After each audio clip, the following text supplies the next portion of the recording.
नमस्कार, बहुत बहुत स्वागत है आपका हमारे इस खास प्राइम टाइम डिबेट शो ललकार में। मैं हूं आपके साथ कुणाल गोस्वामी। तो आज बात होगी हरियाणा की, जहां आखिरकार लंबे इंतजार के बाद कांग्रेस पार्टी ने विधानसभा चुनाव के लिए अपनी पहली और दूसरी सूची जारी कर दी। पहली सूची में जहां 31 उम्मीदवारों को टिकट दिया गया, वहीं दूसरी सूची में एक और नाम जोड़ दिया गया, जिसमें भूपेंद्र सिंह हुड्डा समेत सभी 28 सिटिंग एमएलए पर कांग्रेस ने फिर से भरोसा जताया है, जिनमें 4 नाम ऐसे हैं जिन पर ईडी की जांच चल रही है। एक तो ऐसा है जो 20 जुलाई 2024 से ही जेल में बंद है, जो वहीं से चुनाव प्रचार करते नजर आएंगे। अब सवाल यह उठता है कि क्या कांग्रेस के दिग्गज हारी हुई बाजी पर दाव नहीं लगाना चाहते, या फिर पार्टी के अंदर गुटबाजी के चलते खुद के निपटने का डर है। ये लिस्ट देखकर तो ऐसा ही लग रहा है कि कांग्रेस ने बीजेपी में हुई बगावत से सबक लिया है, क्योंकि कांग्रेस अब ये सहन नहीं कर सकती कि उसके विधायक चुनावी समर में पार्टी को छोड़ दें। वहीं कांग्रेस के कई नेताओं के पुत्र मोह ने कांग्रेस आला कमान को मुश्किल में डाल दिया है, क्योंकि नेताओं को अपने बेटों के लिए टिकट चाहिए। अब एक समय वो था जहां धृतराष्ट्र के पुत्र मोह ने सारा साम्राज्य खत्म कर दिया। कहीं ऐसा ना हो जाए कि कांग्रेस नेताओं का भी पुत्र मोह पार्टी का बंटाधार कर दे। दूसरी ओर बीजेपी में इस्तीफे का सिलसिला समाप्त नहीं हो रहा। आज भी बीजेपी के एक नेता का इस्तीफा हुआ, जहां टिकट न मिलने से नाराज पूर्व मंत्री बचन सिंह आर्य ने बीजेपी छोड़ दी। वहीं हरियाणा चुनाव में कांग्रेस और आप गठबंधन को लेकर ऐसा लग रहा है कि जनता को बेवकूफ बनाया जा रहा है। जहां कांग्रेस सभी सीटों पर चुनाव लड़ने की बात कर रही है, वहीं आम आदमी पार्टी ने भी तैयारी 90 सीटों की है। वहीं उनके नेता ये कहते नजर आ रहे हैं कि अभी गठबंधन पर बात चल रही है। तो फिर ये कैसा गठबंधन है जहां दोनों ही दल 90 सीटों पर चुनाव लड़ने की तैयारी कर रहे हैं? खैर, ये तो आने वाला वक्त बताएगा कि जनता किसको चुनेगी, क्योंकि ये पब्लिक है, सब जानती है। इन्हीं तमाम मुद्दों के साथ चर्चा का आगाज करेंगे। कुछ नेता हमारे साथ इस कार्यक्रम की शोभा बनेंगे, लेकिन उससे पहले ये रिपोर्ट देखिए।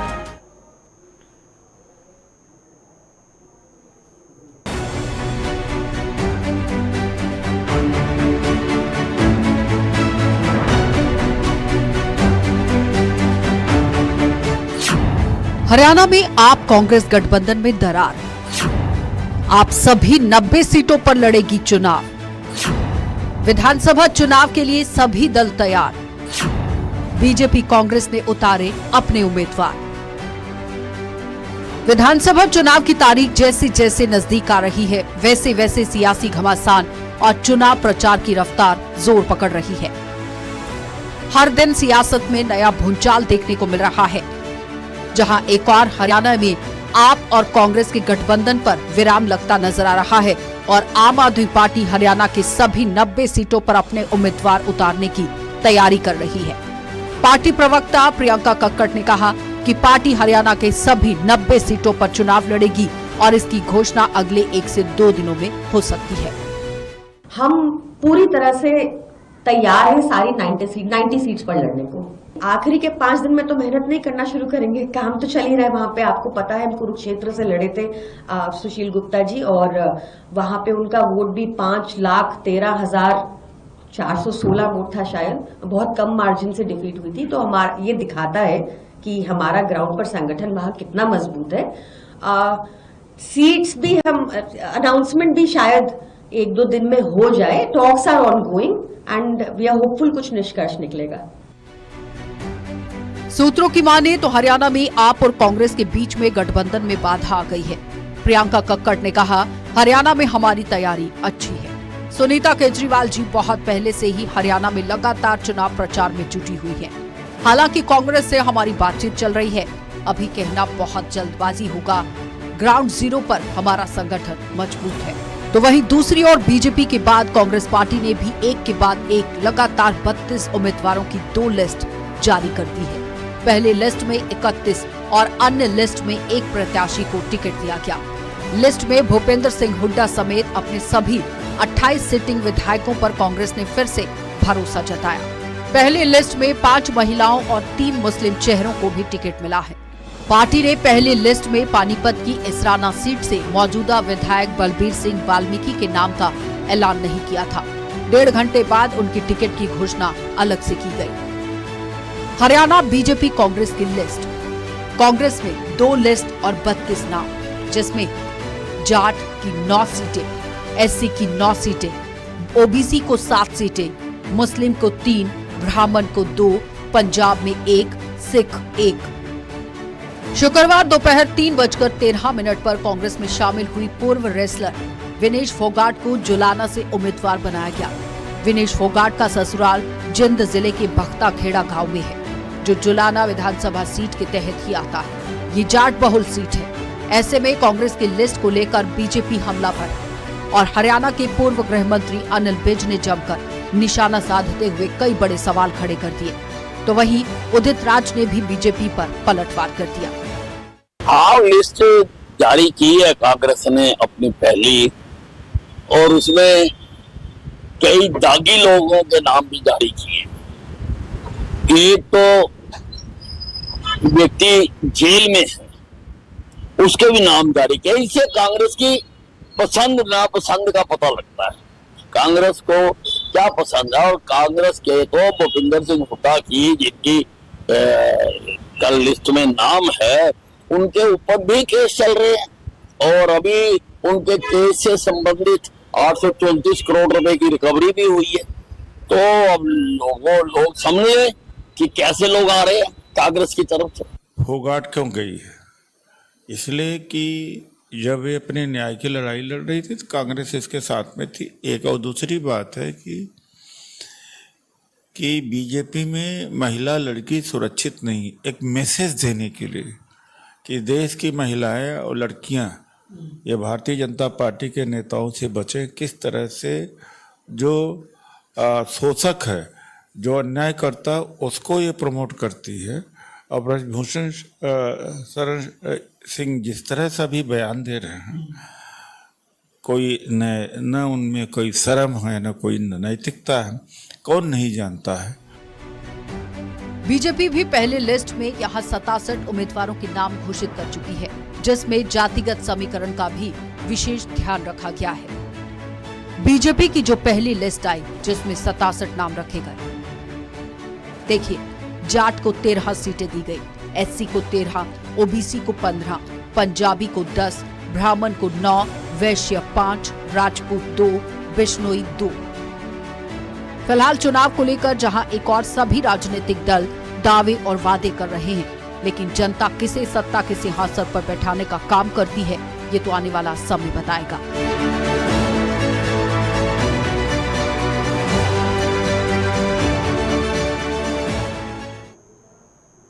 तो आखिरकार लंबे इंतजार के बाद कांग्रेस पार्टी ने अपनी पहली प्रत्याशियों की सूची जारी कर दी, जिसके बाद अब कहीं खुशी कहीं गम भी है। और इस बीच आरोप प्रत्यारोप का सिलसिला भी बदस्तूर चल रहा है। इसी पर चर्चा करने के लिए 4 बेहद खास मेहमान इस वक्त हमारे कार्यक्रम की शोभा बन रहे हैं, करके आपको रूबरू करा दें। देवेंद्र प्रमुख जी, जाना पहचाना चेहरा भारतीय जनता पार्टी के, स्वागत शुक्रिया आपका। केबी पंडित, वरिष्ठ पत्रकार, स्वागत शुक्रिया आपका। देवेंद्र गांधी जी हैं, राजनीतिक विश्लेषक हैं, स्वागत शुक्रिया आपका। और कांग्रेस प्रवक्ता दिनेश अग्रवाल जी हैं, बहुत बहुत स्वागत, बहुत बहुत शुक्रिया। दिनेश जी, शुरुआत आप ही से करूंगा, क्योंकि काफी लंबे इंतजार के बाद कांग्रेस पार्टी ने नॉमिनेशन की प्रक्रिया के बीच अपने पहले 31-32 प्रत्याशियों के नामों का ऐलान कर दिया। 2 महत्वपूर्ण सवाल हैं। ये 32 चेहरे जो चुनावी समर में पहली सूची में उतारे गए हैं, ये जीत की गारंटी बनेंगे? Question mark. और दूसरा सवाल ये, क्या बीजेपी में लिस्ट जारी होने के बाद जो बगावत सामने आई, उसके बाद कांग्रेस डरी हुई है? यही कारण है कि 72 नाम फाइनल हो गए थे, उसके बावजूद सिर्फ 32 नाम ही आपने जारी किए। मैक्सिमम एमएलए जो सिटिंग है उनको रिपीट करना पड़ा। कहीं ऐसा ना हो जाए कि जिनका टिकट कट गए वो नाराज होकर पार्टी छोड़कर चले जाएं। आपने उन नेताओं को भी टिकट दे दिया जो ईडी की रडार पर हैं, और एक तो ऐसे हैं जो जुलाई 2024 जुलाई से जेल के अंदर बंद हैं। इन तमाम सवालों का जवाब दिनेश अग्रवाल जी आपका।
से लेकर 4 तक उम्मीदवारों के नाम थे, 2 भी थे 3। उसके बाद वो लिस्टें हमने अपनी कांग्रेस की सेंट्रल इलेक्शन कमेटी को सौंप दी। अब सेंट्रल इलेक्शन कमेटी हरियाणा की जो हमारी कांग्रेस कमेटी है उसको बुलाकर लगातार एक एक सीट पर मंथन करने में जुटी है।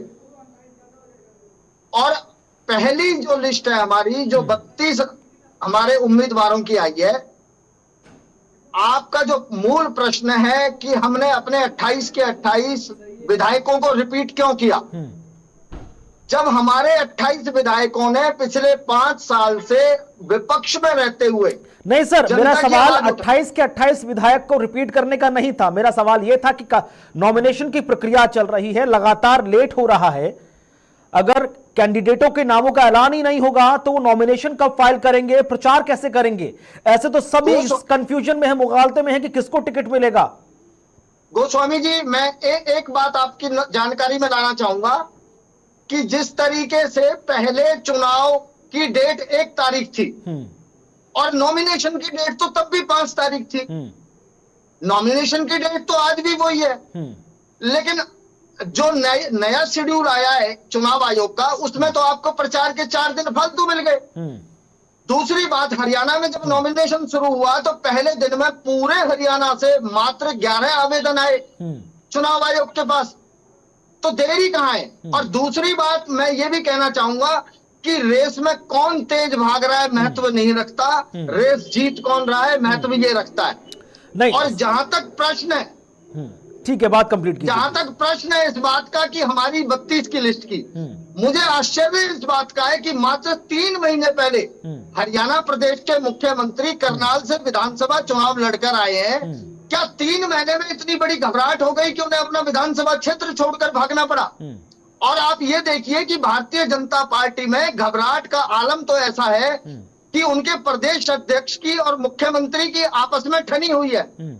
मुख्यमंत्री जी से सवाल किया जाता है कि आप करनाल छोड़कर लाडवा क्यों जा रहे हैं, तो वो कहते हैं कि कौन कह रहा है। तो जब पत्रकार जवाब देते हैं कि आपके प्रदेश अध्यक्ष बोल रहे हैं, तो मुख्यमंत्री जी का जवाब आता है कि वो उनको ज्यादा जानकारी होगी, लेकिन मैं तो करनाल ही लड़ूंगा। और उसके बाद वो लाडवा चले जाते हैं। आज मुख्यमंत्री अपने लिए हरियाणा प्रदेश में कोई सेफ सीट ढूंढना चाह रहे हैं जो उनको मिल नहीं रही।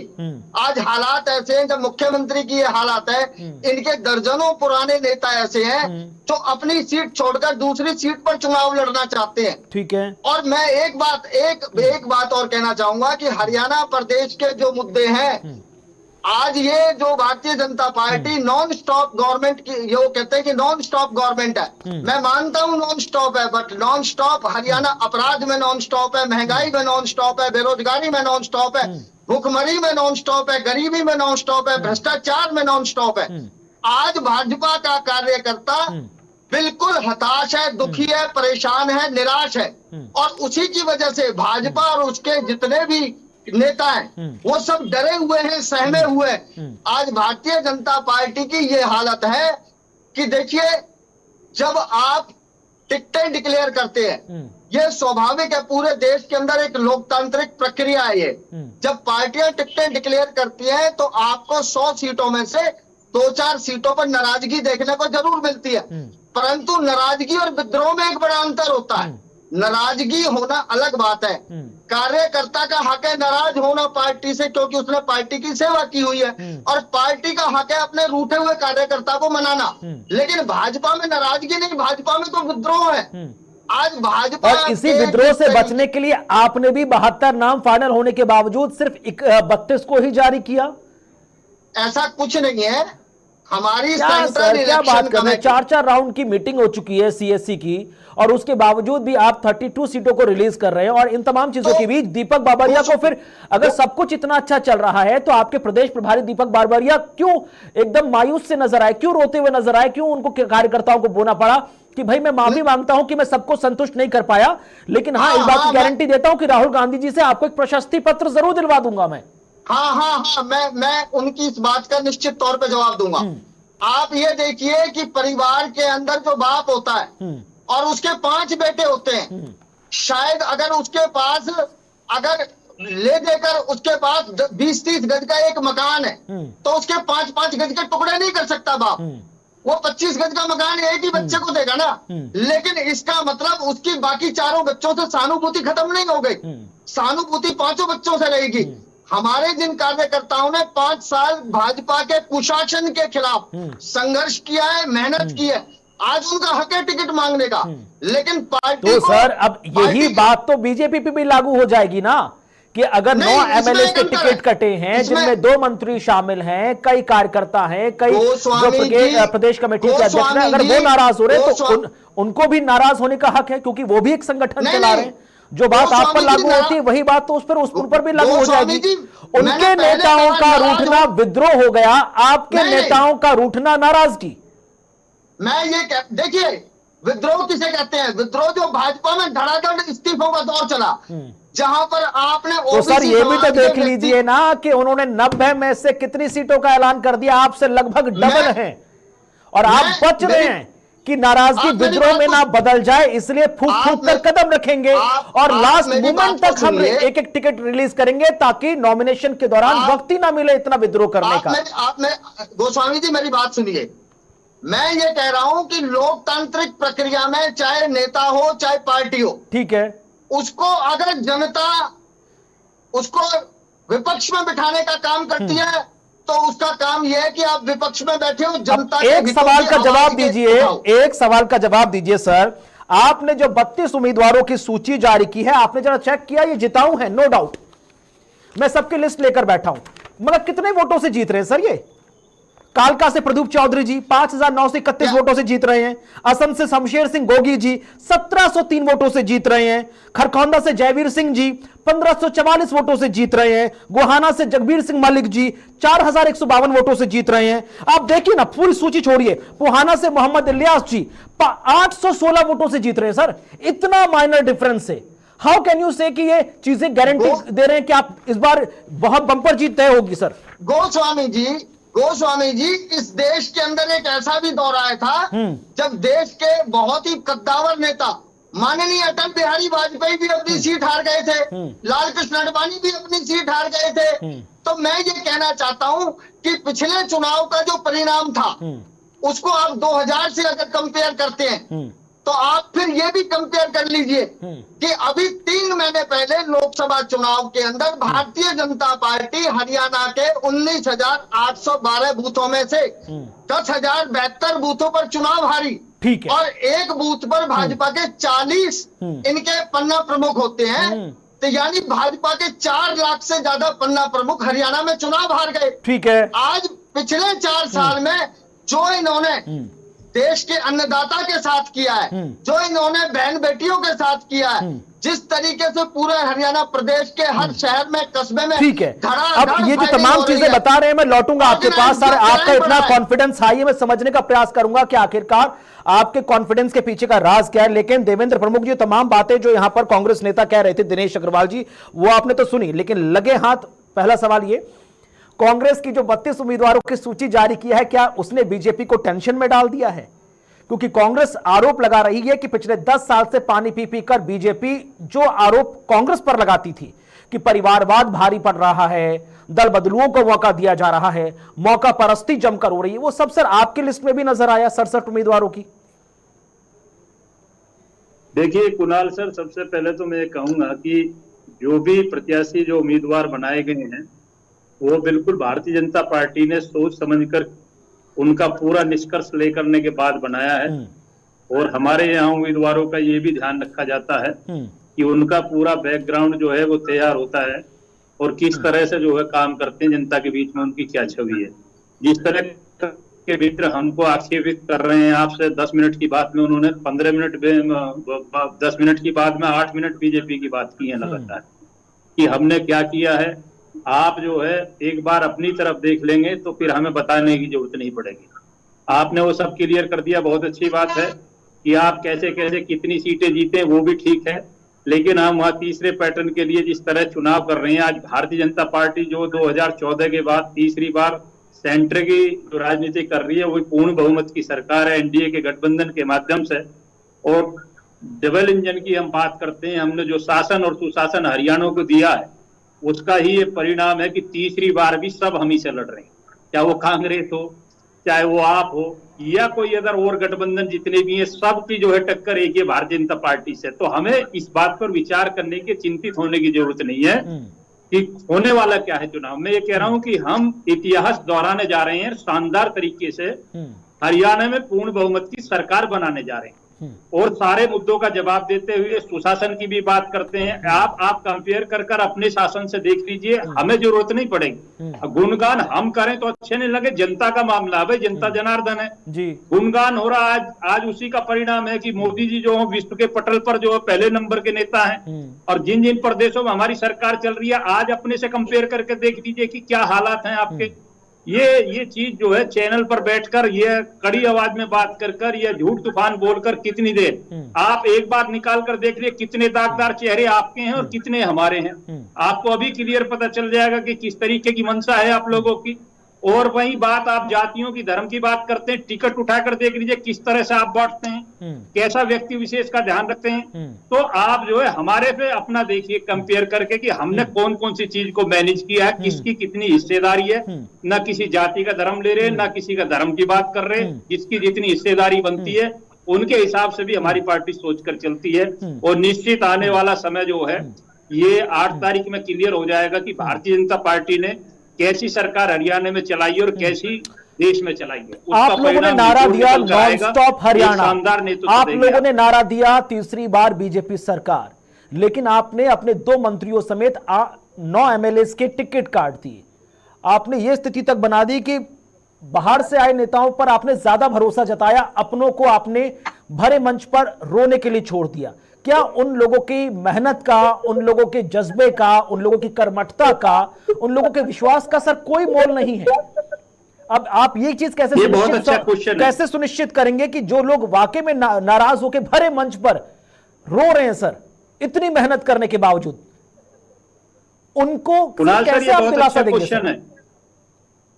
ये बहुत अच्छा क्वेश्चन है, धन्यवाद। क्योंकि पीछे कुछ क्वेश्चन का जो मुझसे रहा उसका भी इसमें जवाब आ जाएगा कि भारतीय जनता पार्टी और दूसरे कांग्रेस के मित्र कह रहे थे कि हमारे कार्यकर्ता जो हैं वो किस तरीके से इतनी जो है नामांकन हुए हैं, इतने लोग टिकट मांग रहे हैं, इतने लोग लाइन में हैं। तो मैं वो नहीं बताना चाह रहा, प्रत्यक्ष है कि हमारे जो कार्यकर्ता हैं वो हमारी पार्टी के लिए कितने समर्पित हैं, या उनकी मेहनत का परिणाम है कि वो टिकट के लिए इतना प्रयास कर रहे हैं। लेकिन हमारी बहुत बड़ी पार्टी है, हमारे पास मैनेज करने के लिए, उसकी बात मैं करूंगा तो डिबेट घूम जाएगी, वो हम कर देंगे, उसमें हमें कोई दिक्कत नहीं है। मैं तो सिर्फ ये आपको कहना चाहता हूं कि आप एक बार ये कंपेयर कर लीजिए।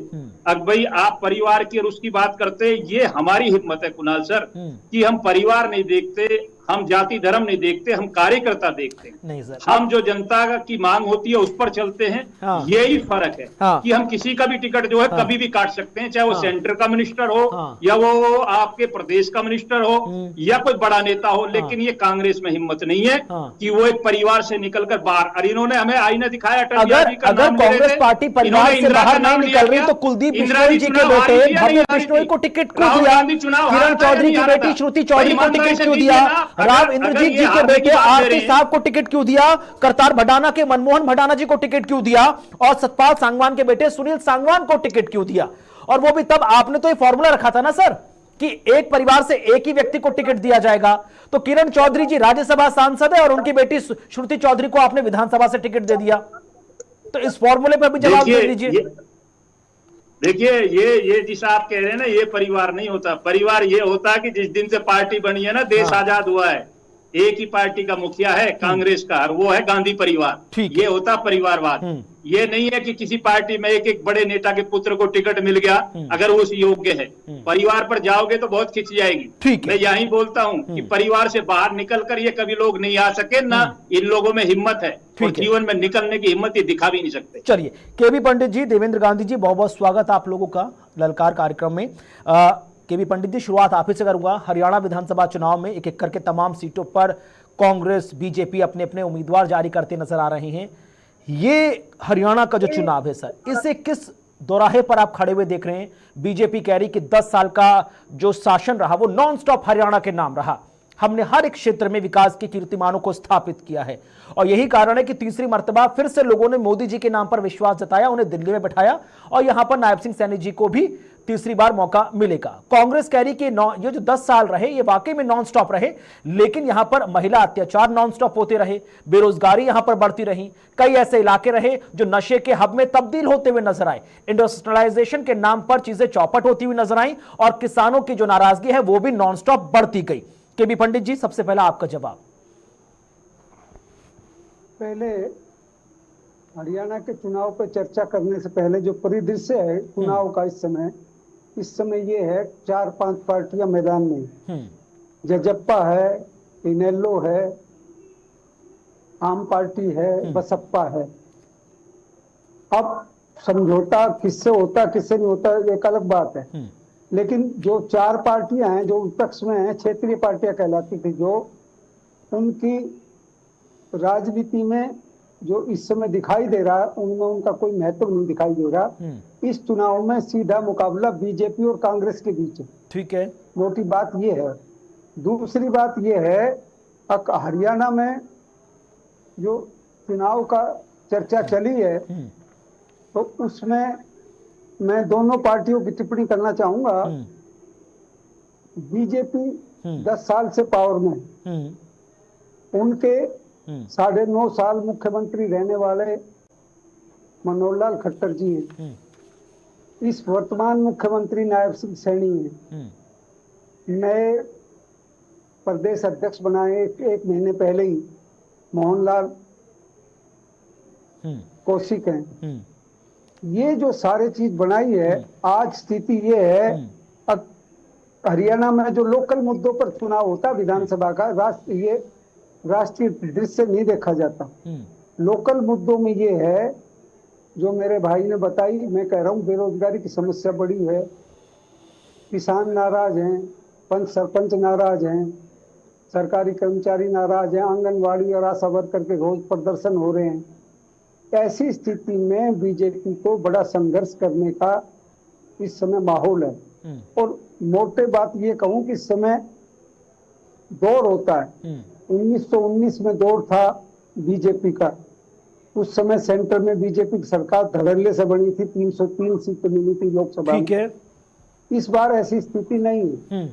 बीजेपी का राष्ट्रीय स्तर पर भी थोड़ा सा कमजोर है दृश्य, और हरियाणा लेवल पर तो ये है जो समस्याएं जितनी बीजेपी में हैं ये आदरणीय मनोहर लाल जी के कारण बनी, उनके कुशासन के कारण बनी, काम नहीं करने की स्थिति के कारण बनी। और तो मनोहर लाल जी को बीजेपी हाईकमान ने बदला, किसी और ने नहीं बदला। उन्होंने सोचा कि चुनाव में जिता नहीं सकेंगे, वो हाईकमान का अंदाजा, जबकि हाईकमान का कहना है कि मनोहर लाल जी की जरूरत ज्यादा केंद्र में थी। सीटें जीती थी। ऐसा नहीं है कि मनोहर लाल जी इनसफिशिएंट थे, उनकी जरूरत ज्यादा केंद्र में थी और यही कारण रहा कि उन्हें ज्यादा बेहतर जगह अपॉइंटमेंट किया गया और दूसरे कर्मठ चेहरे को ज्यादा मुख्यमंत्री के तौर पर देखा गया। ठीक है, लौटूंगा पास। देवेंद्र गांधी जी, चुनाव कितना महत्वपूर्ण होता हुआ नजर आ रहा है? और जो बात यहां पर केबी पंडित जी कह रहे थे कि चुनाव बीजेपी वर्सेस कांग्रेस के बीच है, और बीजेपी और कांग्रेस के वर्सेस के बीच है, तो जेजेपी से लेकर बसपा, बसपा से लेकर आजाद पार्टी से लेकर इनेलो, इनकी भूमिका क्या है? और अगर ये वोट काटेंगे तो नुकसान ज्यादा किसको होगा? देखिए, मुझे नहीं लगता कि इस चुनाव में कोई वोट काटने वाली बात होगी। ये ठीक है कि इन्होंने वोट काटने के नजरिए से या अपनी अपनी पार्टी को स्टैंड रखने के नजरिए से वो इनेलो ने भी गठबंधन किया, जेजेपी ने भी गठबंधन किया, लेकिन इन दोनों पार्टियों का कोई बहुत ज्यादा चुनाव में महत्व नहीं रहने वाला। कोई एक आधा चेहरा अपनी फेस वैल्यू पर अगर जीत कर आ जाता है तो वो अपनी फेस वैल्यू पर, चाहे अभय चौटाला हो या दिग्विजय हो या दुष्यंत हो, ये कुछ हद तक थोड़ा सा अपना फाइट करते हुए दिखाई देंगे। या दिलबाग सिंह है यमुनानगर से, वो अपनी फेस वैल्यू पर इस चुनाव को लड़ने की कोशिश कर रहे हैं। लेकिन अगर आप ये अपनी फेस वैल्यू पर चुनाव को लड़ने की कोशिश कर रहे हैं, अगर आप ये देखें कि चुनाव निश्चित तौर पर बाइपोलर चुनाव है, भाजपा और कांग्रेस के बीच में चुनाव है। और ये बात भी सही है कि 10 साल की एंटी इनकम्बेंसी बड़ी है। बहुत सारे फैसले बीती सरकार ने, जो सरकार थी अभी भी है, उसने ऐसे फैसले किए जिसने लोगों को तकलीफ दी, लोगों को दुख दिया। वो जहन में लोगों के मुद्दे हैं, चाहे वो प्रॉपर्टी आईडी का मुद्दा हो, चाहे वो फैमिली कार्ड हो, चाहे वो राशन कार्ड कटने का मामला हो, चाहे वो किसानों की बात हो, बहुत सारी चीजें ऐसी हैं जो सरकार के खिलाफ जा रही हैं। लेकिन सरकार को हमें यह भी ध्यान रखना होगा कि कुछ काम भी हुए हैं, वो चाहे केंद्र की बदौलत हुए हैं, चाहे स्टेट की बदौलत हुए हैं। जैसे कि एक लाभार्थी वर्ग तैयार किया है भाजपा ने, जैसे कि 5 किलो अनाज देना उनको, अब सिलेंडर देना, 3,000 रुपए पेंशन देना, इस तरह का लाभार्थी वर्ग भी है जो भाजपा को सपोर्ट करेगा। लेकिन ये चुनाव बाइपोलर चुनाव है, दोनों पार्टियों के बीच में है, दोनों पार्टियों में ही प्लस माइनस दोनों चीजें हैं। लेकिन वो आपने देखा ना कि 10 साल अगर किसी सरकार को हो जाते हैं तो एंटी इनकम्बेंसी एक बड़ा फैक्टर बन जाती है। लेकिन गांधी साहब, एंटी इनकम्बेंसी जैसा शब्द ना मुझे अब समझ में नहीं आता है सर। नहीं, एंटी इनकम्बेंसी जैसा शब्द अब समझ में नहीं आता। 15 साल शासन किया बीजेपी ने, 15 साल शासन किया मध्य प्रदेश में बीजेपी ने, और कांग्रेस का कॉन्फिडेंस बड़ा हाई था कि हम ही हैं। लेकिन देखिए मध्य प्रदेश के नतीजे क्या कुछ कहते हैं। वहां कौन सी एंटी इनकम्बेंसी काम करती नजर आई? मुख्यमंत्री शिवराज सिंह चौहान तक को इतना भरोसा नहीं था कि मैं इतने ज्यादा बहुमत से चुनाव जीत जाऊंगा। देखिए मैं, और वही बात अगर प्रो इनकम्बेंसी की हो जाती तो छत्तीसगढ़ में तो सिर्फ 5 साल की सरकार थी, भूपेश बघेल हार गए चुनाव। मैं बताता हूं सर कुणाल जी, ऐसा है कि शिवराज चौहान की जो इमेज थी वो इमेज बहुत बड़ी इमेज थी, और हरियाणा में अगर ऐसी इमेज मनोहर लाल की थी तो उन्हें हटाया नहीं जाता। ठीक है, 6 महीने नायब सिंह सैनी को है, उनको इमेज बनाने का मौका नहीं मिला। और अगर इमेज नहीं है तभी एंटी इनकम्बेंसी ज्यादा। अब मैं कह रहा था केंद्र में आप देखिए इस बात को कि केंद्र में मोदी साहब की बहुत बड़ी एक पर्सनैलिटी है। वो कह रहे थे कि वो विश्व के नंबर 1 लीडर हैं, अपने दम पर बहुमत नहीं आया उनको। बेशक सरकार तीसरी बार वो बना रहे हैं, लेकिन 400 का नारा कहीं ना कहीं पीछे छूट गया और वो 240 सीटों पर आकर भाजपा और 240 का आंकड़ा वो है जहां पर पूरा विपक्ष सिमटता हुआ नजर आता है, जितनी अकेली बीजेपी की सीटें। ठीक है सर, अब मैं ये डिबेट ओपन कर रहा हूं, आप क्रॉस कमेंट कर सकते हैं, लेकिन दिनेश अग्रवाल जी शुरुआत आपसे करूंगा। नैरेटिव की लड़ाई, नैरेटिव की सियासी लड़ाई लड़ने का कांग्रेस पर आरोप लग रहा है। लोकसभा चुनाव में भी आपने नैरेटिव के मुद्दे पर चुनाव लड़ा और सीटें 53 से 99 पहुंची। आपने नैरेटिव क्रिएट किया कि बीजेपी सत्ता में आ जाएगी तो यहां पर संविधान समाप्त हो जाएगा, आरक्षण समाप्त हो जाएगा। और वही नैरेटिव आपने हरियाणा के विधानसभा चुनाव में भी फैलाया कि भाई ये खिलाड़ियों के साथ खड़े होने वाली सरकार नहीं है। लेकिन अब विनेश फोगाट और बजरंग पूनिया का कांग्रेस को ज्वाइन करना, ये सर क्या नजर आता है? ब्रजभूषण शरण सिंह कह रहे हैं कि भैया जितना आंदोलन दिल्ली में हुआ जंतर मंतर पर वो कांग्रेस फंडेड था, कांग्रेस द्वारा प्रायोजित था, इसलिए आप देखिए जो अब निकल कर आ गया, देखिए कांग्रेस के साथ खड़े हो गए। सर गोस्वामी जी, आपने जो बात करी लोकसभा चुनाव की, तो मैं पहले आपको लोकसभा चुनाव वाला जवाब दे दूं कि 400 सीट जब भारतीय जनता पार्टी ने नारा दिया तो भाजपा के ही कुछ सांसदों ने आगे आकर कहा कि आप हमें 400 सीटें जिताकर दीजिए, हम इस देश के संविधान को बदलने का काम करेंगे। और जब आपकी पार्टी के सांसद संविधान को बदलने की बात कर रहे हैं तो विपक्ष कहां कर रहा है? आप खुद कर रहे हैं। हमने नैरेटिव कहां फैलाया? नैरेटिव तो भाजपा फैलाती रही, कभी हिंदू और मुसलमान को लेके, भारत और पाकिस्तान को लेके, मंदिर और मस्जिद को लेके, कभी मटन को लेके, कभी मच्छी को लेके, कभी भैंस को लेके, कभी चिकन को लेकर नैरेटिव तो भाजपा ने फैलाया। कभी मंगलसूत्र चुराने तक की बात प्रधानमंत्री कर गए। और संविधान समाप्त हो जाएगा, आरक्षण खत्म हो जाएगा, ये किसके बयान थे सर? सैम पित्रोदा नाम याद है ना, जिनसे चुनाव के बीच आपने टाटा बाय बाय कर लिया था।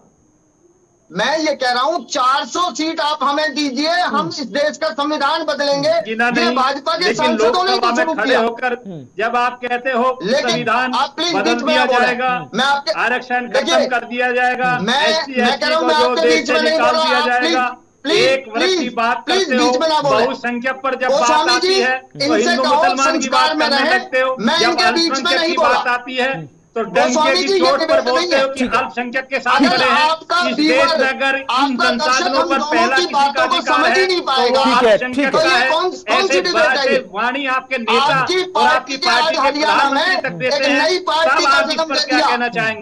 मैं पूछना चाहता हूँ कि ये बयान किसका है? जिसमें इस देश के संसाधनों पर पहला अधिकार किसका है? किसने दिया था? किसका बयान है? संविधान बदल जाएगा, लोकतंत्र मिल जाएगा। रहे हैं इस तरीके की हिंदू मुस्लिम की राजनीति आप लोग करते हुए उसका जवाब देना भाई, पड़ेगा। हम नहीं करते। आपने जो हम तो रेसलर डंके की महिला चोट पर पहलवानों को सबका जिस साथ, तरीके से सबका जंतर सम्मान, मंतर सबका पर विकास, घसीट कर संविधान पीटा, नेशन फर्स्ट है। 750 जो भी किसानों की लोकतांत्रिक हत्या है प्रक्रिया आपकी होती है, सरकार। जो संवैधानिक आपको बातें जवाब होती देना हैं, पड़ेगा उसमें कि संविधान को 400 प्रायोरिटी रुपए का दी जाएगी सिलेंडर 1100 और रुपए देश जो कैसे है होगा? लॉ से चलेगा, आपको कानून से जवाब देना चलेगा। पड़ेगा ये कि हरियाणा आप माधुराम लोगों के मालवाई समय की में दुकान जैसे पर चलता था, मुख्यमंत्री जलेबी जैसे खाते दंगे में हैं जातियों और में उसी की भड़का हुआ दुकान था, पर धड़ाधड़ जैसे गोलियां एक ही चलती हैं। वर्ग से जो है हरियाणा हरियाणा का प्रदेश में वर्चस्व बचा था, ऑर्गेनाइज्ड वो सब क्राइम 10 जो साल बढ़ में रहा है, जनता ठीक ने है, उस पे बदलते आपको हुए जवाब ठीक है, देना देखा। ठीक है सर, पड़ेगा। ठीक है। आपको जवाब अगर देना आप पड़ेगा उठाकर देखें, बढ़ती हुई परसेंटेज महंगाई उठाकर पे, देखें, आपको तो जवाब भारतीय देना जनता पड़ेगा पार्टी को भ्रष्टाचार 4 पे, वर्ग का वोट मिला है आपको जवाब और देना उस पड़ेगा वोट की डन। अवधि हमने अब 10 दिनेश जी वर्षों एक सेकंड देवेंद्र प्रमुख जी, देवेंद्र प्रमुख जी एक सेकंड सर सर एक second please please audio down करें, ऑडियो डाउन करें please please please. Devendra ji please एक सेकंड अभी बोल लीजिएगा, एक सवाल मैं उनसे कर लूं। दिनेश अग्रवाल जी, चुनाव से ऐन पहले विनेश फोगाटा और बजरंग पूनिया को कांग्रेस पार्टी में आप लोगों ने शामिल किया है। आखिर बार बताइए, खिलाड़ी जीत की गारंटी कैसे तब्दील करेंगे सर? बीजेपी ने भी दाव चला था ना बबीता फोगाट पर और योगेश्वर दत्त पर, और विजेंद्र सिंह पर तो आपकी पार्टी ने भी लोकसभा चुनाव में दाव चला था। तो खिलाड़ियों को पार्टी में शामिल करना ये जीत की गारंटी में कैसे तब्दील होगा सर? गोस्वामी जी, सबसे पहला निवेदन तो मेरा यह है कि मेरे जो भाजपा के सम्मानित प्रवक्ता यहाँ बैठे हैं उनसे मैं ये निवेदन कर रहा हूं कि जब वो बोलेंगे मैं उनके बीच में बिल्कुल नहीं बोलूंगा, लेकिन जब मैं बोल रहा हूं तो कृपया वो शांति बरतें। चलिए जवाब दीजिए सर, खिलाड़ी जीत की गारंटी कैसे बनेंगे? हाँ, मैं वही पूछ रहा हूं जो हरियाणा के खेल मंत्री ने एक महिला खिलाड़ी के साथ किया। क्यों नहीं संदीप सिंह जी को चुनाव लड़ाते आप? लाइए, ब्रजभूषण शरण सिंह की टिकट क्यों काटी आपने? अगर वो सही थे तो टिकट देते आप। और वो लोग जो हरियाणा प्रदेश के अंदर जब हजका थी तो भजनलाल को बापू बेटा की पार्टी कहते थे, इनेलो थी तो चौटाला को बापू बेटा की कहते थे, जब विकास पार्टी थी तो बंसीलाल को बापू बेटा की पार्टी कहते थे। आज उन्होंने शक्ति रानी शर्मा को जो टिकट दी है, उनके बेटे पहले से राज्यसभा के सदस्य हैं। आज जिस तरीके से किरण चौधरी को लाए और उस विधानसभा में जो कार्यकर्ता 40 साल से दरी बिछा रहा था, जिसका हक बनता था, आपने आते ही तो राज्यसभा की टिकट सौंप दी। दिनेश जी, उनकी बेटी वो सवाल मैं कर लूंगा ना प्रमुख जी से कि भैया जो कार्यकर्ता बिछाने वाला दरी बिछाने वाला कार्यकर्ता है उसकी भावनाओं का कैसे ख्याल रखेंगे। आप फिलहाल मेरे सवाल का जवाब दीजिए, खिलाड़ी जीत की गारंटी कैसे बनेंगी? और दूसरा बड़ा सवाल आप ये बताइए, ब्रजभूषण शरण सिंह जो कह रहे हैं ना, आप कह रहे थे उनका टिकट काट दिया, उनके बेटे को टिकट देना पड़ गया, तो वही तो बात है, वही तो आरोप लगा रहे कि आप लोगों ने नैरेटिव की लड़ाई लड़ी चुनाव के दौरान कि भैया ब्रजभूषण शरण सिंह की वजह से लड़कियां आज मैदान में धक्के खाती नजर आ रही हैं। जबकि आपको यह भी याद होगा कि 2012 से लेकर 2022 तक दीपेंद्र हुड्डा ही हरियाणा कुश्ती संघ के अध्यक्ष रहे। अगर इतनी ही खामियां थी तो दीपेंद्र हुड्डा जी उस टाइम चुप क्यों बैठे हुए थे? हाँ, मैं जवाब देता हूं आपकी बात का। मैं ये बताना चाहता हूं कि भारतीय जनता पार्टी ने सदा से नारों की राजनीति की है। ये बेटी बचाओ बेटी पढ़ाओ की तो बात करते हैं, लेकिन जब बेटी के साथ ये अत्याचार हुआ, उस समय जब वो आवाज उठी तो भारतीय जनता पार्टी अपने सांसद के साथ खड़ी थी, हरियाणा की बेटियों के साथ नहीं खड़ी थी। आप मेरे सवाल का जवाब नहीं देंगे, आप बोल बोल करके बीजेपी पर जाएंगे। मैं बीजेपी नेता से पूछ ले रहा हूं। आज कांग्रेस ने जो देश की बेटी का सम्मान किया। ठीक है दिनेश जी, अब नहीं एक सेकंड प्रमुख जी एक सेकंड सवाल का जवाब दीजिए, क्योंकि दिनेश फोगाट और बजरंग पूनिया इन्होंने कहा कि भैया उन्होंने कांग्रेस को इसलिए ज्वाइन किया क्योंकि जब सबसे ज्यादा उन्हें सपोर्ट की जरूरत थी कांग्रेस उनके साथ खड़ी हुई थी। जब लड़कियों को दिल्ली की सड़कों पर घसीटा जा रहा था तो तमाम राजनीतिक दल उनके साथ थे, अकेले बीजेपी को छोड़कर। गोस्वामी जी, मेरी एक आखिरी लाइन प्लीज। ठीक है, सिर्फ एक लाइन। ठीक है गोस्वामी जी, मेरा निवेदन ये है, जब हम माननीय नरेंद्र भाई मोदी को देश का प्रधानमंत्री कहते हैं, हम भाजपा का प्रधानमंत्री तो नहीं कहते ना, लेकिन इनके संस्कार कितने अच्छे हैं कि अनिल विज जी ये बोल रहे हैं कि विनेश फोगाट जो देश की बेटी थी, अगर वो कांग्रेस की बेटी बनना चाहे तो बने। अगर वो कांग्रेस की टिकट पे चुनाव लड़ रही है तो वो देश की बेटी नहीं रही। अगर नरेंद्र मोदी भारतीय जनता पार्टी के टिकट पे चुनाव लड़ते हैं तो क्या वो देश के प्रधानमंत्री नहीं रहते? हमने देश की बेटी का सम्मान किया है जो उसने अपमान झेला, जो उसने जिल्लत झेली, हमने उसको मोटिवेट किया है कि हरियाणा की सशक्त बहन बेटियां उसी की दिशा में चले और ये देश, ये प्रदेश खेल में, खिलाड़ी में, अगर विनेश फोगाट देश की बेटी हैं, उनको टिकट देकर आपने सम्मान दिया, तो बाकी और लड़कियां भी तो वहां पर सर दिल्ली की सड़कों पर प्रोटेस्ट कर रही थी। मैं मानता हूं उनके लिए फिर आपके दरवाजे क्यों नहीं खुले? दीपेंद्र हुड्डा जी अकेले सिर्फ विनेश फोगाट को ही रिसीव करने क्यों नहीं पहुंचे? 17 से 20 लोगों ने मेडल जीता ना पेरिस ओलंपिक में, उनके लिए भी आप जाते रोड शो करते। गोस्वामी जी, मेरा कहना यह है कि जब हरियाणा प्रदेश के पूर्व गृह मंत्री देश की बेटी को आज कांग्रेस की बेटी कहते हैं, ये इनका आचरण है। ठीक है, देवेंद्र प्रमुख जी जवाब दीजिए। देवेंद्र प्रमुख जी जवाब दीजिए। विनेश फोगाट ये कहती नजर आ रही कि उन्हें सबसे ज्यादा जब जरूरत थी सपोर्ट की, कांग्रेस उनके साथ खड़ी थी, समूचा देश उनके साथ खड़ा था, तमाम राजनीतिक दल उनके साथ खड़े थे। ये वो खिलाड़ी थे जो विदेशी मंचों पर भारत का तिरंगा लहराकर 140 करोड़ भारतीयों का सीना गर्व से चौड़ा कर देते हैं। लेकिन जो एलिगेशन ब्रजभूषण शरण सिंह ने उस दौरान लगाए थे वो बिल्कुल भी जायज नहीं थे। आज भी वो इन्वेस्टिगेशन चल रही है। सर प्रमुख साहब, आपकी डिबेट का इस पर थोड़ा सा विश्लेषण की जरूरत है, 1 मिनट दीजिए आप। ये बहुत अच्छी बात निकल कर आई है कि विदेश जो है वो कह रही हैं, और मैं उनका स्वागत करता हूं। देश की बेटी है, मैं तो आज भी कह रहा हूं, हम भारतीय जनता पार्टी कहती है भाई हमारी सरकार थी, आपने मेडल के लिए प्रयास किया, सरकार जितनी आखिर तक जा सकती है वहां तक लड़ी।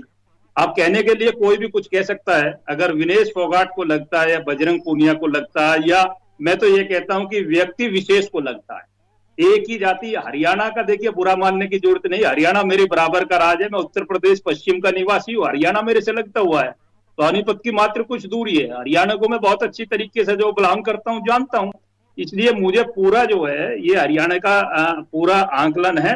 तो एक चीज का जो रहा, आपने 10 वर्षों का जिक्र किया था, अगर हुड्डा जी को कहीं लग रहा था कि हरियाणा के साथ न्याय नहीं हो रहा तो वो उस पर पहले ही उठा लेते सवाल। और बेटी ने जिस तरीके का आपने एलिकेट किया था, तो हमारी सरकार जो है वो बेटी के लिए कहती नहीं है, खड़ी है। हमने माननीय ब्रजभूषण जो हमारे बहुत शानदार कुश्ती रेशन के फेडरेशन के अध्यक्ष थे, बड़े नेता थे, उन पर तुरंत जो भी जांच कार्रवाई हुई माननीय सुप्रीम कोर्ट में गया, सरकार ने कोई इसमें दखलंदाजी नहीं की। आज हो कल हो, ये लोग घुमा फिमा कर ये बात ना करें कि आप किसके कंधे पर बंदूक चला रहे हैं। भाई बेटियों को आप टिकट दीजिए, हम तो स्वागत करते हैं। हम तो ये कहते हैं कि एक व्यक्ति विशेष किसी समाज से अलग हटकर, आप जो मैं कह रहा हूं, जैसे आपके प्रधानमंत्री कहते थे कि इस देश में पहला अधिकार एक माइनॉरिटी के संसाधनों पर पहला अधिकार किसका है, तो अल्पसंख्यक का है। इस तरीके की घटना छोड़ दीजिए। आज हरियाणा में भी हम वही बदलाव कर रहे हैं। देखिए, डंके की चोट पर कह रहा हूं, किसी जाति विशेष का नाम नहीं ले रहा, लेकिन जाति विशेष की राजनीति हरियाणा में कर नहीं पाओगे आप लोग। आपको बहुत बड़ी गहरी बात बता रहा हूं, बीजेपी का प्रवक्ता होकर इतनी बड़ी बात कहता नहीं है, लेकिन जिस जाति विशेष की राजनीति आप कर रहे हो, बेटियों के कंधे पर चलाकर मार खाओगे निश्चित। आने वाले समय में ये देश की जनता, वहां ओबीसी से लेकर ब्राह्मण तक लेकर जितनी और बिरादरियां, वैसे समाज तक लेकर सारे जो हैं, वो पंजाबी समाज तक भारतीय जनता पार्टी की राजनीति को बिल्कुल स्पष्ट समझ चुके हैं। और आप जिनके पीछे राजनीति कर रहे हो ना, वो गलत दिशा है। सिर्फ एक आपने एक मन बना लिया उत्तर प्रदेश की तरह, जैसे क्षेत्रीय पार्टियां करती थी, एमओआई के नाम पर कुछ दिन तक आप बने रहे। आपने भी 2 जातियां तय कर ली हैं, उसके अनुसार राजनीति कर रहे हो, वो गलत दिशा है आपकी। मैं डंके की चोट पर बोल रहा हूं, आप आज बेटियों को आगे कर लो या किसी को आगे कर लो, बेटियों को सम्मान आपकी पार्टी कभी नहीं दे पाई। ठीक है, लड़की हूं, लड़ सकती हूं, लेकिन बंगाल की घटना हो या किसी और प्रदेश की घटना हो या उत्तर प्रदेश की घटना हो या राजस्थान की 12 साल की बेटी की घटना हो, आपकी जो है प्रियंका गांधी जी बोल नहीं पाई एक शब्द तक। ठीक है, मुझे पता है कि आप एक सवाल का जवाब दे दीजिए, मैं उसके बाद दोनों सीनियर जर्नलिस्ट के पास जाऊंगा। प्रमुख साहब, एक सवाल का जवाब दीजिए। हिम्मत और डंके की चोट पर काम करती है, अल्पसंख्यक की बात करती है, बहुसंख्यक का विरोध करती है, डंके की चोट पर बोल रहा हूं। ठीक है, अब एक सवाल का जवाब दीजिए। करते हैं आप लोग, करते हैं, ठीक है, हमेशा करते हैं। अरे सर, सिर्फ आप अल्पसंख्यक के साथ खुलकर खड़े होते हैं, जैसे बांग्लादेश में हिम्मत नहीं पड़ी आपकी बोलने की। ठीक है, बिल्कुल एक शब्द नहीं कोई नेता बोल पाया। ठीक है, ये वहां का हिंदू क्या भारत का हिंदू नहीं है? अरे एक अल्पसंख्यक पर हाथ आ जाए तो पूरी कांग्रेस जल जाती है। अरे छोटी छोटी पार्टियां जिनके एमओआई के समीकरण बिखर जाती हैं। और यहाँ बंगाल में डॉक्टर्स बेटी के लिए हिम्मत तक नहीं आपकी सर पार्टी। अब लौट के घूम के हरियाणा पर आ जाते हैं ना सर घूम के राजनीति कर प्रमुख साहब घूम के हरियाणा पर आ जाते हैं। क्या बीजेपी का कॉन्फिडेंस थोड़ा सा लो है, थोड़ी सी कंफ्यूजन में है, इसीलिए इस बार आप लोगों ने नंबर जारी नहीं किए? हर बार आप, पिछली बार तो अब की बार 70 पार लेकर आए थे उससे, और लोकसभा चुनाव में अब की बार 400 पार का नारा, इस बार आपने कोई नंबर नहीं दिया सर इस बार। देखिए, बड़ा गहरा क्वेश्चन है कुणाल सर, मैं आपका धन्यवाद देना चाहता हूं। ये एंकर की एक क्वालिटी होती है, लेकिन बड़ी अंदर की बात निकालना चाह रहे हैं आप मेरे अंदर से। ये एक पार्टी का जो है हर तरह का डिसिप्लिन, हर चीज में नई कोई चीज होनी चाहिए। अब हम करने का तरीका है भाई, हमने नारे देकर देखे, हमारे नेता का ध्यान था या तो हम जीतते हैं या सीखते हैं, कभी हारते नहीं है हम लोग। हो सकता है हमारा कोई परिणाम उसका ठीक नहीं आया हो। आज मैं आपको एक चीज की गारंटी लेता हूं कि जब 8 तारीख में हम बैठेंगे तो पूर्ण बहुमत की सरकार हम हरियाणा में बनाएंगे, पूर्ण कॉन्फिडेंस के साथ, ईमानदारी के साथ। अब दिनेश अग्रवाल जी, इससे पहले मैं आपके पास आऊं, छोटा छोटा रिएक्शन केबी पंडित जी और देवेंद्र गांधी जी से ले रहा हूं।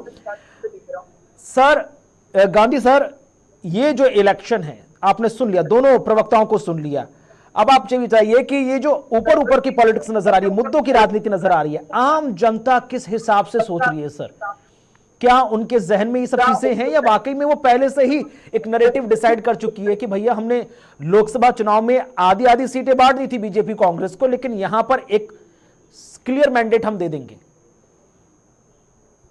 देखिए, ये चुनाव जो है ना, पार्टियों से ज्यादा चेहरों पर आधारित चुनाव है कि जो विधानसभा क्षेत्र हैं, जो अच्छा कैंडिडेट, जो अच्छा चेहरा उतारेगा वो मजबूती दिखाएगा चुनाव में, और ये पूरे हरियाणा में होगा। और जो चेहरा अच्छा नहीं होगा, देखिए आप निखिल मदान को चुनाव में लाने की जरूरत सोनीपत से भाजपा को क्यों पड़ी, वो उनके बारे में खुद मनोहर लाल ने कहा कि ये सट्टेबाज हैं, और उनको टिकट दे दिया गया सोनीपत से, कविता जैन का टिकट काट के। भाजपा ने देवेंद्र बबली को टिकट दे दिया, जेजेपी से आए लोगों को टिकट दे दिया।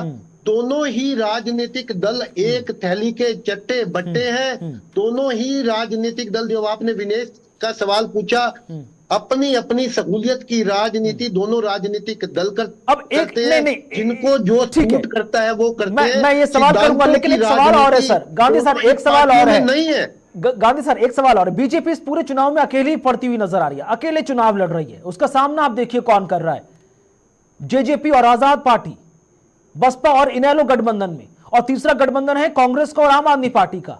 तो एक तरफ अकेली बीजेपी और उसका सामना तीन अलग अलग ग्रुप के लोग कर रहे हैं सर। नहीं, देखिए आप दोनों ही चीजों को समझिए। अगर आप इस तरह से कहेंगे जेजेपी अगर लड़ रही है तो वो भी 3 पार्टियों का सामना कर रही है, अगर कांग्रेस लड़ रही है तो वो भी 4 पार्टियों का सामना कर रही है। यानी जो भी पार्टी चुनाव में, उसे सामना तो करना पड़ेगा, जो क्षेत्रीय दल होंगे या गठबंधन वाले होंगे। गठबंधन के मायने क्या रह जाते हैं पंडित सर? कांग्रेस सामना नहीं कर रही है, भाजपा नहीं सामना कर रही है, सभी दल सामना कर रहे हैं। इंडिया अलायंस की बात हो रही थी कि इंडिया अलायंस अब ज्यादा बेहतर ढंग से हरियाणा में नतीजे लेकर आएगा, आवाज पहुंच रही है केबी पंडित सर? जी जी, नहीं, शायद उन तक आवाज नहीं पहुंच पा रही। ठीक है, एक छोटा सा सवाल का जवाब लूंगा, उसके कार्यक्रम को समापन करूंगा। दिनेश अग्रवाल जी, क्या पुत्र मोह में कांग्रेस फंसती हुई नजर आ रही है? सोनिया गांधी जी ने कहा है कि भैया मेरिट के आधार पर ही नाम बांटे जाएंगे, और नतीजे निकलकर सामने है कि रणदीप सिंह सुरजेवाला ने अपने बेटे आदित्य के लिए टिकट मांग लिया है, हिसार सांसद जयप्रकाश जी ने अपने बेटे विकास के लिए टिकट मांग लिया है, और चौधरी वीरेंद्र सिंह जी ने अपने बेटे विजेंद्र सिंह के लिए टिकट मांगा है। साथ ही भूपेंद्र सिंह हुड्डा अपने राज्यसभा सांसद बेटे दीपेंद्र हुड्डा के लिए टिकट मांग रहे हैं।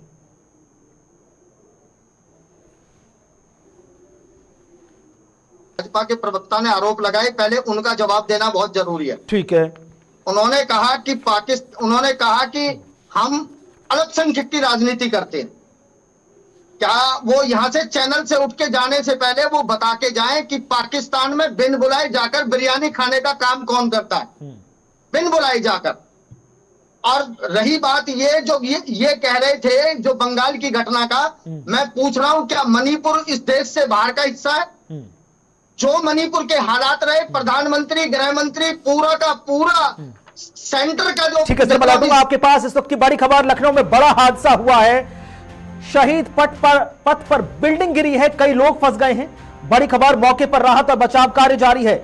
इस वक्त की बड़ी खबर सीधे उत्तर प्रदेश से, जहां पर ट्रांसपोर्ट नगर में एक बड़ी बिल्डिंग भरभराकर गिरी है। बड़ी खबर इस वक्त आपके सामने, लखनऊ में बड़ा हादसा पेश आया है। तस्वीरें भी आपके सामने लेकर आएंगे, जहां पर शहीद पथ पर बिल्डिंग गिरी है। कई लोग फंसे हुए नजर आ रहे हैं। मौके पर राहत बचाव कार्य जारी है। ट्रांसपोर्ट नगर में यह बिल्डिंग गिरी है। तो इस वक्त की बड़ी खबर, जहां पर यूपी की राजधानी लखनऊ से बड़ी खबर, जहां पर बड़े हादसे की खबर सामने आई है।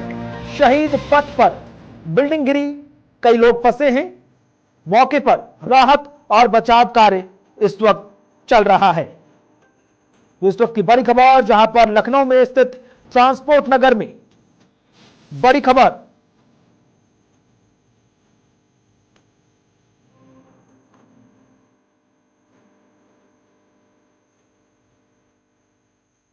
इस वक्त की बड़ी खबर से आपको रूबरू करा रहे हैं लखनऊ से, जहां पर लखनऊ के ट्रांसपोर्ट नगर में एक बिल्डिंग भरभराकर गिरी है और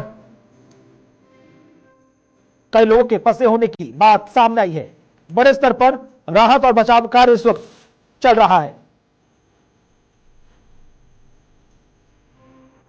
तो बड़ी खबर इस वक्त राजधानी लखनऊ से, जहां पर लखनऊ के ट्रांसपोर्ट नगर में एक बड़ा हादसा पेश आया है। 8 से 10 लोगों के दबे होने की आशंका सामने आई है। लखनऊ में जो इमारत गिरी है उसमें राहत और बचाव कार्य इस वक्त चल रहा है। ट्रांसपोर्ट नगर में ट्रैक के ऊपर यह बिल्डिंग अचानक से भरभराकर गिर पड़ी।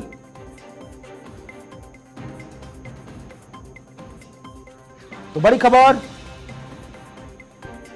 जहां पर ट्रैक के ऊपर एक इमारत भरभराकर गिरी है। तस्वीरें आपके सामने, 8 से 10 लोगों के फंसे होने की बात इस वक्त सामने आई है। बड़े स्तर पर रेस्क्यू ऑपरेशन इस वक्त चल रहा है। तो राजधानी लखनऊ से इस वक्त की बड़ी खबर, जहां पर ट्रांसपोर्ट नगर के अंदर ट्रैक के ऊपर एक इमारत अचानक से गिर पड़ी। राहत बचाव कार्य बड़े स्तर पर चल रहा है। जानकारी ये मिल रही है कि 8 से 10 लोगों के दबे होने की बात सामने आ रही है।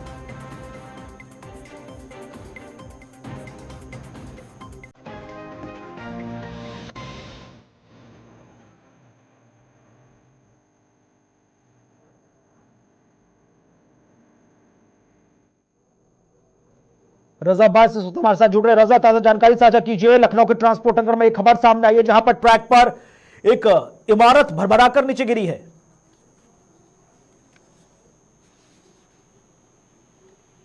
रजा, आप तक आवाज पहुंच रही है?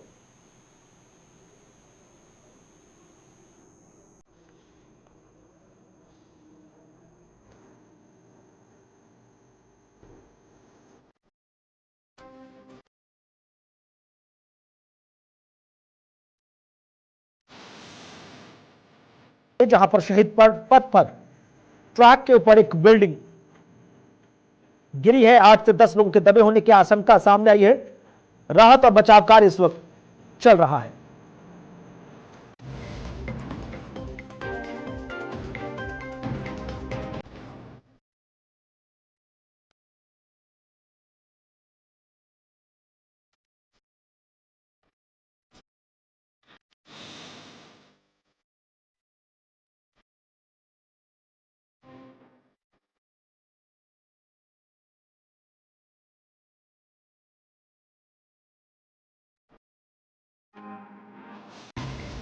गौरव, ताजा जानकारी साझा कीजिए। शहीद पथ पर एक ट्रैक के ऊपर इमारत के गिरने की सूचना सामने आई है।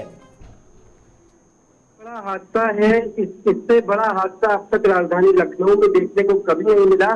साफ तौर पर लापरवाही है अधिकारियों की, विभागीय अधिकारियों की लापरवाही है। ट्रांसपोर्ट नगर में एक बिल्डिंग थी जिसमें मोटा नमक तेल पाइप बनाने वाली, यानी जो तेल का पाइप होता है उसको बनाने वाली वो कंपनी थी। दवाई कंपनी का गोदाम था बगल में। अचानक से बारिश काफी देर से हो रही थी और अचानक से बिल्डिंग ऐसा बताया जा रहा है कि अचानक से गिर गई। उसमें तकरीबन 15 से 16 लोग अंदर थे और लगातार उनको बाहर निकालने का प्रयास किया जा रहा है। मुख्यमंत्री ने पूरे हादसे में संज्ञान किया है। एनडीआरएफ और एसडीआरएफ की टीम को मौके पर लगाया है। बहुत देर तक तो ये बताया जा रहा है कि जब बिल्डिंग गिरी तकरीबन 20 से 20 मिनट तक कोई भी सहायता नहीं मिल सकी। सब परेशान थे, हैरान थे कि आखिरकार ये हादसा हुआ कैसे। स्थानीय पुलिस, स्थानीय थाना है सबके पास, ट्रांसपोर्ट नगर के पास, वो मौके पर पहुंचे।